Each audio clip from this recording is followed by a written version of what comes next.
Welcome all of you. Solution chapter का next part हम discuss करने वाले हैं। क्वालिटेटिव प्रॉपर्टीज़ में पहली प्रॉपर्टी हमने ख़त्म कर दी, relative lowering of vapour pressure. ठीक है, दूसरी क्वालिटेटिव प्रॉपर्टी क्या है आपका? Boiling point elevation. ठीक है, क्वालिटेटिव प्रॉपर्टीज़ का मीनिंग तो मैंने आपको पहले ही बताया।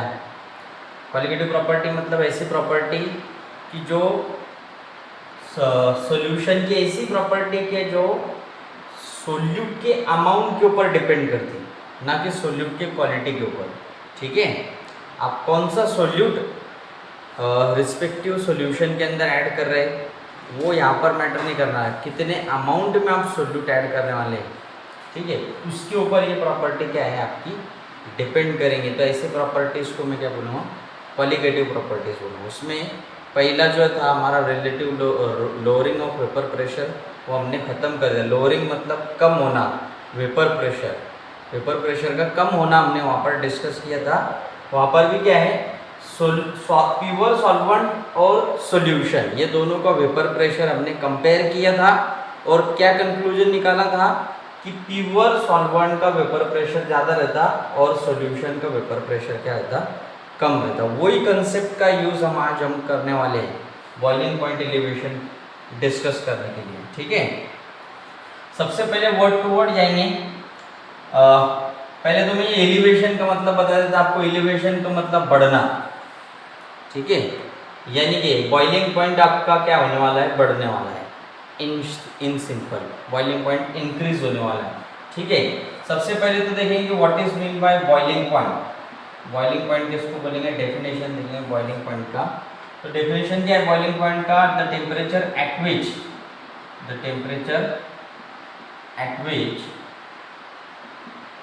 Vapour pressure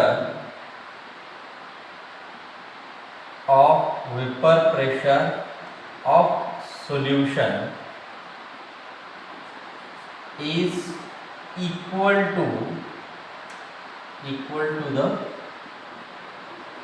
atmospheric pressure। अभी तक के आपने बॉइलिंग पॉइंट के बारे में क्या डिस्कस किया था कि temperature at which solution start और liquid is converted into its vapour और इन गैसियस स्टेट। अभी तक के हमने बेसिक लेवल में डेफिनेशन क्या डिस्कस की थी बॉइलिंग पॉइंट की, कि ऐसा एक टेम्परेचर का पॉइंट कि जो टेम्परेचर पे सॉल्यूशन आपका बॉईल होगा, मतलब क्या है, लिक्विड जो है वो वेपर के अंदर कन्वर्ट हो जाता है। जैसे पानी के लिए हम हमेशा बोलते हैं, फेमस है कि 100 डिग्री सेल्सियस पे पानी, प्योर वाटर आपका क्या होगा? बॉईल हो जाएगा। बॉईल होगा मतलब वाटर क्या है, उसके वेपर्स के अंदर कन्वर्ट हो जाएगा। ठीक है, तो वो भी डेफिनेशन सही है, लेकिन बॉइलिंग पॉइंट एलिवेशन डिस्कस करने के लिए ये वाली डेफिनेशन हमें समझना पड़ेगी। यानी कि हम boiling point elevation regarding to vapour pressure discuss करने वाले हैं। ठीक है, तो ये डेफिनेशन का मतलब क्या है कि बॉइलिंग पॉइंट किसको बोलेंगे? ऐसा टेम्परेचर एट विच, ऐसे टेम्परेचर की जो टेम्परेचर पे vapour pressure of solution is equal to the atmospheric pressure. वो रिस्पेक्टिव सॉल्यूशन का वेपर प्रेशर एटमॉस्फेरिक प्रेशर के बराबर होगा या फिर उससे थोड़ा सा ज़्यादा होगा। ऐसे पॉइंट को, ऐसे टेम्परेचर को हम क्या बोलेंगे? बॉइलिंग पॉइंट बोलेंगे। ठीक है, ये समझने के लिए मैंने अगेन हम जो है एक कॉमन एग्जांपल लेंगे। एक कॉमन एग्जांपल लेके ये बात को समझने की हम कोशिश करेंगे। ठीक है, एक बीकर लिया मैंने और ये बीकर के अंदर मैंने पानी लिया 100 ml, प्योर वाटर लिया। ठीक है, इसमें क्या लिया? Pure water. अब देखो एक चीज तो आपको पता है कि हमारे सराउंडिंग में जितने भी चीजें हैं वो हर चीज के ऊपर एटमॉस्फेयर का एक प्रेशर है, जिसको हम एटमॉस्फेरिक प्रेशर बोलते हैं। कैलकुलेट करके रखा है कि 1 बार, हर चीज़ के ऊपर 1 बार का क्या है? प्रेशर है। ठीक है। तो उस हिसाब से जब मैंने ये बीकर के अंदर पानी लिया तो ये बीकर के अंदर के जो पानी, ये पानी की जो ये वाटर की जो लेवल, वाटर लेवल है, इसके ऊपर भी एटमॉस्फेरिक क्या है, प्रेशर, एक दबाव, ठीक है। और वो एटमॉस्फेरिक प्रेशर कितना है, 1 बार, ठीक है। यानी कि लिक्विड सरफेस को ऊपर से एटमॉस्फेरिक प्रेशर है लिक्विड सरफेस के ऊपर, ठीक है। अब क्या होगा, आगे मैं ये लिक्विड को, ये वाटर को क्या करना, मैं बॉईल करने लग दूँगा, ठीक है। यहाँ पर मैंने ऐसे कुछ टेम्परेचर प्रोवाइड करना शुरू कर दिया इसको। जैसे ही मैं हीट करूँगा, मैं इसको टेम्परेचर प्रोवाइड करूँगा, पहले जो बॉटम लेवल के वाटर मॉलिक्यूल्स है वो हीट होंगे, नीचे जो वाटर मॉलिक्यूल्स है बॉटम पे, ऊपर के लेयर से पहले नीचे का लेयर के जो वाटर मॉलिक्यूल्स है वो क्या होंगे, हीट होंगे। वाटर मॉलिक्यूल्स हीट होंगे और वो वेपर्स में कन्वर्ट होने की कोशिश करेंगे, ठीक है। और जैसे ही हम इसको हीट प्रोवाइड करेंगे, नीचे के वाटर मॉलिक्यूल्स जो है वो ऊपर जाएंगे वेपराइज होने के लिए। तो नीचे से क्या है, पानी एक प्रेशर जनरेट करेगा, हीटिंग करने की वजह से ये हीटेड पार्टिकल्स ऊपर जाएंगे तो एक प्रेशर नीचे से जनरेट होगा, ठीक है। ऊपर से ऑलरेडी एटमॉस्फेरिक प्रेशर, ऊपर से वातावरण का उसके ऊपर दबाव है, ठीक है। एक एटमॉस्फेरिक प्रेशर ऊपर से उसके ऊपर एक दबाव है और नीचे से वेपर्स बन रहे हैं और नीचे एक नया प्रेशर जनरेट हो रहा है, ठीक है। तो पहले तो ये प्रेशर, ये ऊपर वाला प्रेशर क्या रहेगा, कंटिन्यूसली उसको दबाने की कोशिश करेगा, लेकिन एक स्टेप ऐसे ही नहीं, ये नीचे के जो वेपर्स है इसका जो प्रेशर है, ये नीचे वाले जो लिक्विड का प्रेशर है, ठीक है, उसको हम वेपर प्रेशर बोलेंगे, ये लिक्विड का। तो धीरे धीरे ये बढ़ते चला जा रहा है, क्योंकि धीरे धीरे क्या है, वाटर जो है वो वेपर स्टेट में कन्वर्ट हो रहा है, ठीक है। तो एक स्टेप ऐसे है कि ऊपर का जो एटमॉस्फेरिक प्रेशर 1 बार है, वही पहले तो इनिशियली अंदर प्रेशर कम था, लेकिन जैसे जैसे टेम्परेचर बढ़ाएंगे वैसे वैसे ही अंदर का जो प्रेशर है वो बढ़ता चला जाएगा। और एक स्टेप ऐसे ही कि ऊपर का जो एटमॉस्फेरिक प्रेशर है और नीचे का जो लिक्विड का प्रेशर है, ये दोनों बराबर हो जाएगा। और उससे ज़्यादा हम कभी हीट करेंगे तो फिर डायरेक्ट क्या है, सोल्यूशन आपका वेपोराइज होना स्टार्ट हो जाएगा।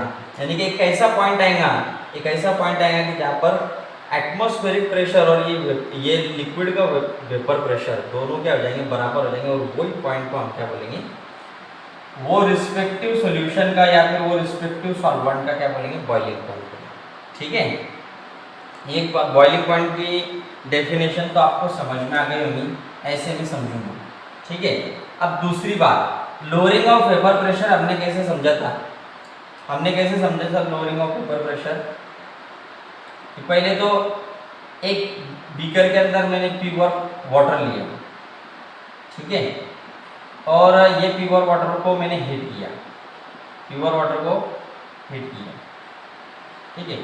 हीट होने के बाद, हीट करने के बाद क्या होगा, ये जो प्योर वाटर है ये आपका वेपोराइज होगा, वेपोराइज होगा, वेपोराइज होगा और यहाँ पर एक प्रेशर जनरेट करेगा जिसको मैं क्या बोलूँगा, उसका वेपर प्रेशर, ठीक है। बीकर में क्या है, प्योर वाटर है, प्योर वाटर है। तो ये जो वेपर प्रेशर यहाँ पर बनेगा, ये प्योर वाटर का वेपर प्रेशर है, ठीक है। अब मैंने क्या करा, मैंने एक सॉल्यूशन बनाया जिसमें मैंने, अब सॉल्यूशन कैसे बनता है ये भी चीज़ आपको ऑलरेडी पता है कि सॉल्यूशन कैसे बनेगा, सोल्यूट प्लस सॉल्वेंट से मिलाकर बनेगा। तो सॉल्वेंट में क्या ले रहा है, यहाँ पर पानी ले रहा है, पानी में हम सॉल्यूशन बना रहे हैं। तो water is act as a solvent, पानी क्या है, सॉल्वेंट का काम करता है। तो यहाँ पर ये सॉल्वेंट क्या है, पहले तो मैंने पानी ले लिया बीकर में, जिसको मैंने क्या, जो क्या है सॉल्वेंट है, और इसमें मैंने नॉन वोलाटाइल सोल्यूट ऐड किया, नॉन वोलाटाइल सोल्यूट ऐड कर दिया, ठीक है। नॉन वोलाटाइल सोल्यूट मतलब एक सॉलिड मटेरियल या फिर आप ऐसा एक सोल्यूट कि जो वेपराइज नहीं होता, वेपर स्टेट में कभी भी वो कन्वर्ट नहीं होगा, वो मैंने क्या किया, इसमें ऐड कर दिया कुछ इस तरीके से, ठीक है। अब इसमें क्या है, ये सॉल्यूशन बन गया, सोल्यूट और सॉल्वेंट मिक्स करके क्या बन गया आपका, अब ये टोटल मटेरियल को क्या बोलेंगे आप, सॉल्यूशन बोलेंगे, ठीक है। अब ये सॉल्यूशन को भी मैं क्या करूँगा, हीट करूँगा। जैसे मैंने ये पानी को हीट किया था और ये प्योर वाटर का मैंने वेपर प्रेशर कैलकुलेट किया था, वैसे ही मैं ये सॉल्यूशन को हीट करूँगा। सॉल्यूशन को हीट करने के बाद क्या है, साइमल्टेनियसली हीट जो है ये वाटर के मॉलिक्यूल्स को भी ट्रांसफर होंगी और उसमें सोल्यूट पार्टिकल भी है, सोल्यूट पार्टिकल को भी हीट ट्रांसफर होंगी। अब सोल्यूट तो आपका वेपर स्टेट में जाने वाले, कन्वर्ट होने वाले नहीं है, लेकिन हीट वो क्या कर रहे हैं, टोटल प्रोवाइडेड हीट को कंज्यूम कर ले रहे। यानी कि मुझे ये रिस्पेक्टिव, अब ये रिस्पेक्टिव वाटर को, ये लिक्विड को, ये सॉल्यूशन को वेपोराइज करने के लिए हीट क्या देना पड़ेगी, ज़्यादा अमाउंट में देना पड़ेगी। अमाउंट जो है हीट का वो मुझे ज़्यादा अमाउंट में हीट प्रोवाइड करना पड़ेगी, तब जाके ये लिक्विड जो है वो आपका वेपोराइज होगा। या फिर ये जो सॉल्यूट पार्टिकल्स है ये आपके सरफेस के ऊपर आ जाएंगे और ये लिक्विड को वो वेपोराइज होने नहीं देंगे, तो इसकी वजह से यहाँ पर वेपर्स कम बनेंगे, और वेपर कम बनेंगे तो वेपर प्रेशर भी क्या रहेगा इसका, वेपर प्रेशर भी क्या रहेगा इसका, आपका लो रहेगा। तो ये बात हमने लास्ट लेक्चर में डिस्कस की, relative lowering of vapour pressure में, कि सॉल्वेंट से, प्योर सॉल्वेंट से, अब वाटर यहाँ पर हमने सिर्फ वाटर लिया है, और वाटर क्या है, एक्ट एज ए सॉल्वेंट है ये सॉल्यूशन में, ये सॉल्यूशन में वाटर क्या है, सॉल्वेंट का काम कर रहा। तो प्योर वाटर को मैंने क्या बोला, सॉल्वेंट। तो प्योर स्टेट में प्योर सॉल्वेंट का वेपर प्रेशर हमेशा क्या रहेगा, आपका ज़्यादा रहेगा। Vapour pressure of pure solvent is always greater than the vapour pressure of solution. और वेपर प्रेशर ऑफ सॉल्वेंट को मैंने रिप्रेजेंट किया था P10 से, और वेपर प्रेशर ऑफ सॉल्यूशन के वेपर प्रेशर को मैंने रिप्रेजेंट किया था P1 से, ठीक है। और हमने एक इक्वेशन भी बनाया था कि हमने डिफरेंस कैलकुलेट किया था ना, कि वेपर प्रेशर ऑफ सॉल्यूशन और प्योर सॉल्वेंट का वेपर प्रेशर, ये दोनों के अंदर डिफरेंस हमने कैलकुलेट किया था डेल्टा P के फॉर्म में, डेल्टा P के फॉर्म में। और इसी को मैंने क्या है, लोअरिंग ऑफ वेपर प्रेशर बोला था, और वो क्या था, P10 माइनस P1, ऐसे हमने इक्वेशन भी कैलकुलेट करके रखा था कि P10 क्या है, सॉल्वेंट का वेपर प्रेशर वो ज़्यादा है, इसकी वजह से ज़्यादा वाली क्वांटिटी में से हम कम वाली क्वांटिटी क्या करते हैं, माइनस करते, इसकी वजह से वो पहले आया। Pure vapour pressure, pure solvent का वेपर प्रेशर ज़्यादा रहेगा, इसकी वजह से P10 माइनस P1, ठीक है। अब ये सेम सेंस, यही कंसेप्ट का यूज करके हमें elevation in boiling point discuss करना है, ठीक है। देखो थोड़ा जितना ज़्यादा कंसेप्ट को, बेसिक कंसेप्ट को हम रिपीट करेंगे, बार बार वो कंसेप्ट देखेंगे, उतनी ज़्यादा वो दिमाग के अंदर रहेंगे, ठीक है। जितना ज़्यादा एक एक पॉइंट को डिस्कस करने के लिए हम टाइम ज़्यादा देंगे, उतनी वो चीज़ ज़्यादा अच्छे से समझ में आएंगी, और जितना शॉर्टकट मारेंगे उतना फिर क्या है, उतना कंसेप्ट समझने में हमें दिक्कत आएगी। और ये एक ऐसा चैप्टर है कि जिसमें क्वेश्चन दोनों तरफ से आ रहे हैं, थियोरेटिकली भी क्वेश्चन आएंगे और न्यूमेरिकल्स भी आएंगे, तो दोनों एकदम, और उसमें डेरिवेशंस भी है, तो दोनों तीनों चीज़ें अगर समझ में आएंगी, थ्योरी समझ में आएंगे, डेरिवेशन समझ में आएंगे, तो न्यूमेरिकल सॉल्व करते हैं, ठीक है। अगर हम शॉर्टकट मारने की कोशिश करेंगे तो फिर बात बिल्कुल समझ में नहीं आएगी। अब एलिवेशन इन बॉइलिंग पॉइंट हम डिस्कस कर रहे हैं, ठीक है। अब देखो एलिवेशन इन बॉइलिंग पॉइंट समझने की कोशिश कर रहे हैं हम। एक बात तो मेरे समझ में आ गई कि जब मैं प्योर सॉल्वेंट ले रहा तो उसका वेपर प्रेशर ज़्यादा, प्योर सॉल्वेंट वाटर जब मैं ले रहा और उसको हीट कर रहा तो उसमें वेपर्स ज़्यादा बन रहे, और ज़्यादा वेपर्स की वजह से वेपर प्रेशर सॉल्वेंट का ज़्यादा रहता है। और जब मैं उसमें नॉन वोलेटाइल सोल्यूट ऐड कर रहा, सॉल्यूशन बनाते वक्त जब मैं उसमें नॉन वोलेटाइल सोल्यूट ऐड कर रहा, तो नॉन वोलेटाइल सोल्यूट क्या कर रहे, सॉल्यूशन का वेपर प्रेशर को डिक्रीज कर रहे, कम कर दे। पहले जितना ज़्यादा वेपर्स बन रहे थे उतना ज़्यादा वेपर प्रेशर था, अब जो है ये सोल्यूट पार्टिकल्स की वजह से वेपर, ये जो लिक्विड है ये कम अमाउंट में वेपराइज हो रहा, और उसकी वजह से वेपर प्रेशर सॉल्यूशन का क्या हो जा रहा है, डिक्रीज हो रहा, सॉल्यूशन का वेपर प्रेशर क्या हो जा रहा है, डिक्रीज हो जा रहा है, ठीक है। ये बात तो हमारे समझ में अभी आ गई, यहाँ पर वेपर प्रेशर सॉल्यूशन का कम होगा और वेपर प्रेशर सॉल्वेंट का क्या रहेगा, ज़्यादा रहेगा, ठीक है। तो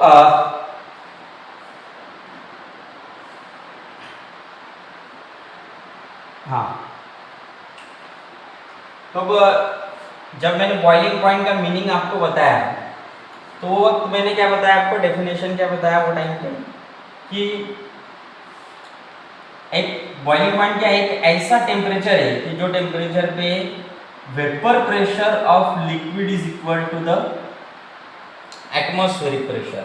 एटमॉस्फेरिक प्रेशर और ये लिक्विड का वेपर प्रेशर जब बराबर हो जाएगा तो वो टेम्परेचर को, वो पॉइंट को हम क्या बोलेंगे, बॉइलिंग पॉइंट बोलेंगे। ठीक है, अब देखो ऊपर तो ये दोनों प्योर सॉल्वेंट के एक बिगर में, दूसरे बिगर में सॉल्यूशन।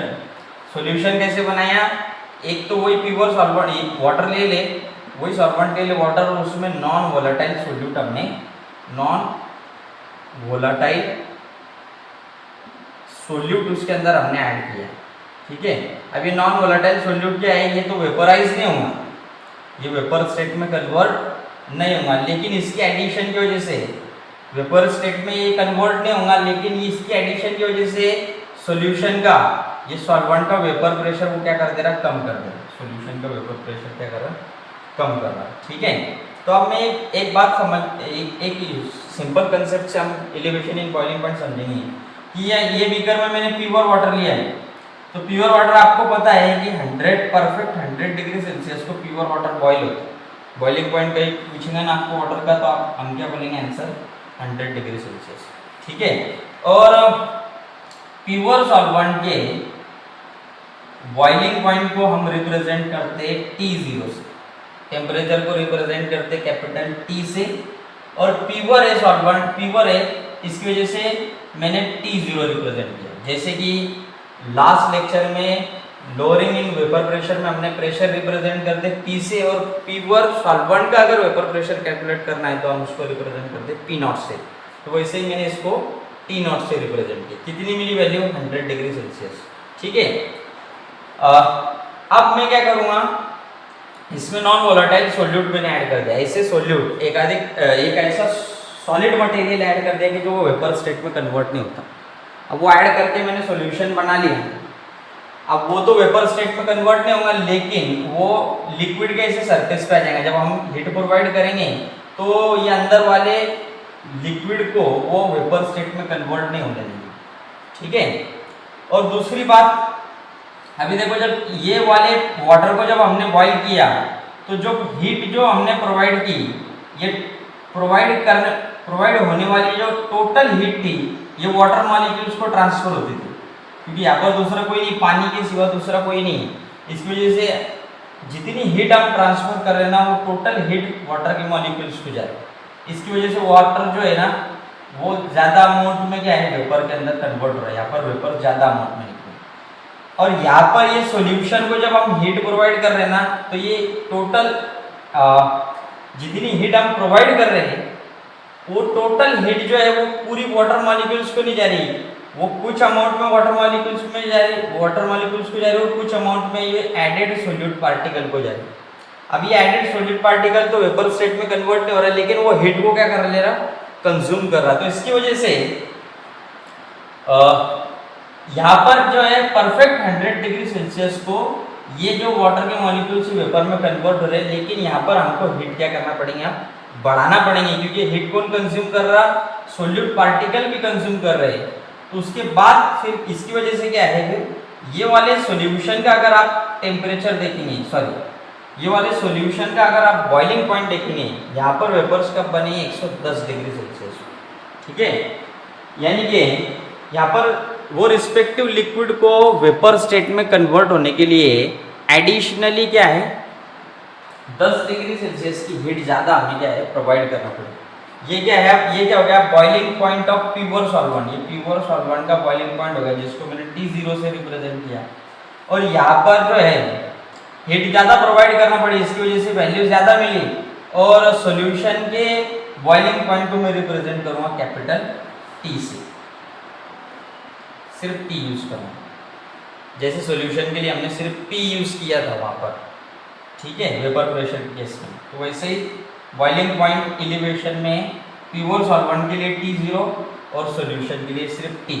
तो सॉल्यूशन का बॉइलिंग पॉइंट हमेशा क्या मिल रहा है आपको, सॉल्यूशन की वैल्यू देखो, प्योर सॉल्वेंट की वैल्यू 100 डिग्री सेल्सियस है, और सॉल्यूशन की वैल्यू क्या है, 110 डिग्री सेल्सियस। तो वैल्यू इसकी ज़्यादा है। तो हम यहाँ पर कंक्लूजन क्या निकालेंगे कि बॉइलिंग पॉइंट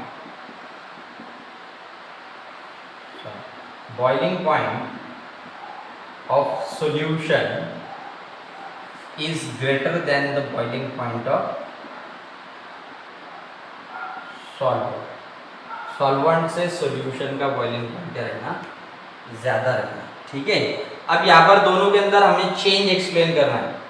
अब हमें एक्सप्लेन करना है कि सॉल्यूशन का बॉइलिंग पॉइंट ज़्यादा आया, सॉल्वेंट का कम आया, तो यहाँ पर भी दोनों के अंदर का डिफरेंस एक्सप्लेन करना पड़ेगा। जैसे वेपर प्रेशर के बीच में का डिफरेंस हमने एक्सप्लेन किया था, तो वैसे ये बॉइलिंग पॉइंट में का डिफरेंस हमें एक्सप्लेन करना पड़ेगा। तो डिफरेंस एक्सप्लेन करने के लिए हम सिंबल कौन सा यूज करते हैं, डेल्टा, ठीक है। और ये दोनों के अंदर डिफरेंस जो है वो टेम्परेचर के फॉर्म में है, तो क्या यूज करेंगे, कैपिटल टी। और हम क्या है बॉइलिंग पॉइंट वाली कंसेप्ट यूज कर रहे हैं, तो मैं यहाँ पर स्मॉल बी यूज करूंगा। तो चेंज इन बॉइलिंग पॉइंट या फिर ये सॉल्यूशन और सॉल्वेंट के बीच में का जो बॉइलिंग पॉइंट का डिफरेंस है वो हम रिप्रेजेंट करेंगे कौन से फॉर्म में, डेल्टा टीबी के फॉर्म में। और ज्यादा वैल्यू किसकी, इसकी, तो इसकी वजह से इसको पहले लेंगे टी माइनस टी, ठीक है। यानी कि एलिवेशन इन बॉइलिंग पॉइंट हम रिप्रेजेंट करेंगे कौन से फॉर्म में, डेल्टा टीबी के फॉर्म में। और डेल्टा टीबी कैसे कैलकुलेट करेंगे, delta TB is equal to T minus T zero. Solution का बॉइलिंग पॉइंट ज्यादा आएगा, उससे कम सॉल्वेंट का आएगा, इसकी वजह से टी माइनस क्या है, टी जीरो, ठीक है। अब देखो यही चीज को प्रैक्टिकली जो चीज हमने अभी देखी ना, वही चीज को हमें ग्राफिकली, बुक में एक ग्राफ है, ग्राफिकली क्या है वो समझने की हम कोशिश करेंगे। एकदम सिंपल ग्राफ है। ग्राफ निकाला है vapour pressure against the temperature, vapour pressure और टेम्परेचर का ग्राफ। ये वाले एक्सिस पे आपका क्या है, वेपर प्रेशर लिक्विड का, और यहाँ पर क्या है, टेम्परेचर, ठीक है। अब वही कंसेप्ट हमारी प्रैक्टिकली जो हमने देखा कि एक बीकर में तो मैंने प्योर सॉल्वेंट लिया था, ठीक है, और सॉल्वेंट का बॉइलिंग पॉइंट रिप्रेजेंट किया मैंने T0 से, ठीक है, जो कि क्या मिला मुझे, कम 100 डिग्री सेल्सियस मिला था ना। और सॉल्यूशन का बॉइलिंग पॉइंट, ये सॉल्यूशन है आपका, और सॉल्यूशन का बॉइलिंग पॉइंट रिप्रेजेंट किया मैंने कैपिटल T से, वो 110 आया था, तो ये ज़्यादा है, ये कम, ठीक है। इसकी वजह से मैंने क्या बोला था, T is greater than T0, ठीक है। ये बात तो समझ में आ गई। दूसरी बात, एक और कंसेप्ट यहाँ पर एडिशनल समझ लो लास्ट लेक्चर की, कि प्योर सॉल्वेंट, ये प्योर सॉल्वेंट है आपका, प्योर सॉल्वेंट और ये सॉल्यूशन है, तो प्योर सॉल्वेंट का वेपर प्रेशर क्या रहता, ज़्यादा रहता। प्योर सॉल्वेंट के वेपर प्रेशर को हम रिप्रेजेंट करेंगे P0 से, और सॉल्यूशन के वेपर प्रेशर को रिप्रेजेंट करेंगे P से। और एक बात ध्यान में रखना कि वेपर प्रेशर जो है सॉल्वेंट का P0 से रिप्रेजेंट करें वो ज़्यादा आएगा as compare to the vapour pressure of solution, ठीक है। अब वेपर प्रेशर टेम्परेचर कर्व हम यहाँ पर बना रहे, वेपर प्रेशर टेम्परेचर कर्व हम बना रहे। तो सबसे पहले तो मैं प्योर सॉल्वेंट का वेपर प्रेशर टेम्परेचर कर्व बनाऊंगा, ठीक है। तो प्योर सॉल्वेंट को अगर हम हीट करेंगे तो जैसे जैसे हीट करेंगे वैसे वैसे उसका वेपर प्रेशर बढ़ेगा, ठीक है। जैसे जैसे हीट करेंगे वैसे वैसे उसका वेपर प्रेशर क्या है, जितना ज़्यादा हीट करेंगे उतना ज़्यादा वेपर्स बनेंगे, उतना ज़्यादा क्या होगा, वेपर प्रेशर होगा, ठीक है। और ये इसको मैं बुक में जो सिंबल यूज किए वही सिंबल के हिसाब से बताऊंगा। ये पॉइंट को ए बोलेंगे, ये पॉइंट को बी बोलेंगे, ये ए बी कर्व हो गया, ठीक है। और यहाँ पर बुक में जो एक लाइन खींची है, ऐसी डॉटेड लाइन आपको ऊपर नजर आएगी, और वहाँ पर क्या लिखा है वो डॉटेड लाइन के ऊपर 760 mm ऑफ mm, यानी कि एटमॉस्फेरिक प्रेशर।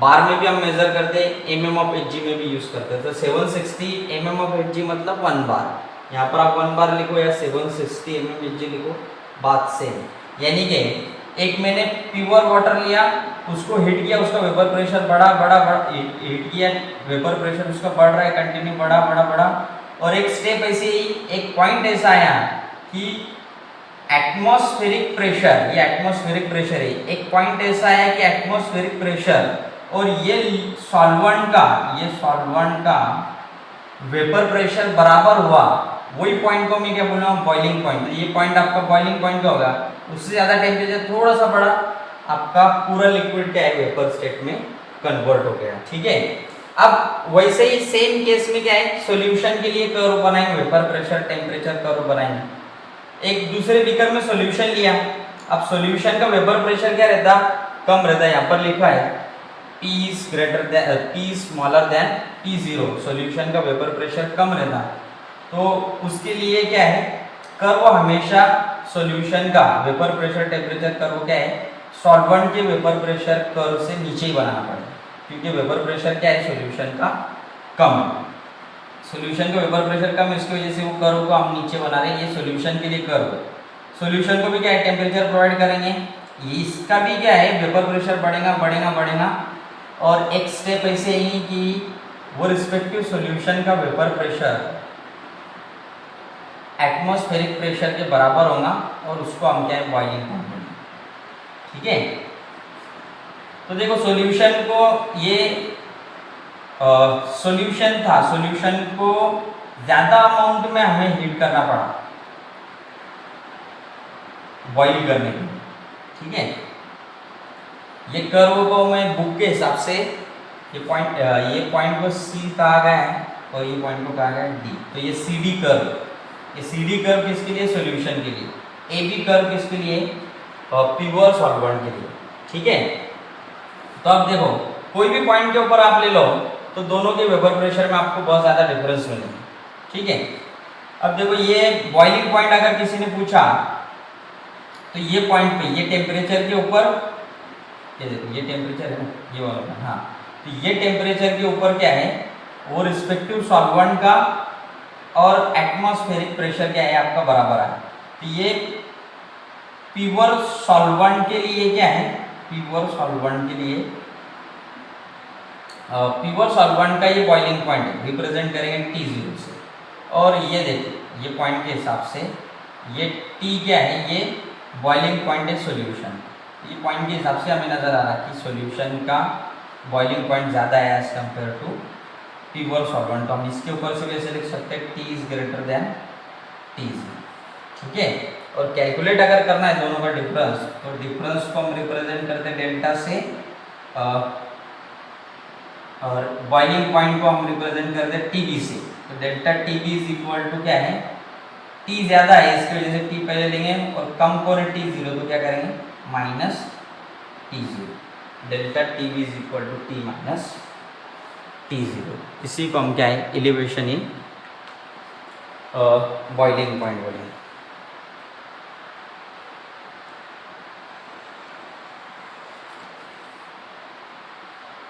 ठीक है, ठीक है, आई होप कि आपको ये समझ में आ गया होगा, और ये जो पॉइंट है ना, AC, ये A और C, पॉइंट A और C के बीच में का जो डिफरेंस है, उसी को हम एलिवेशन इन बॉइलिंग पॉइंट बोलेंगे।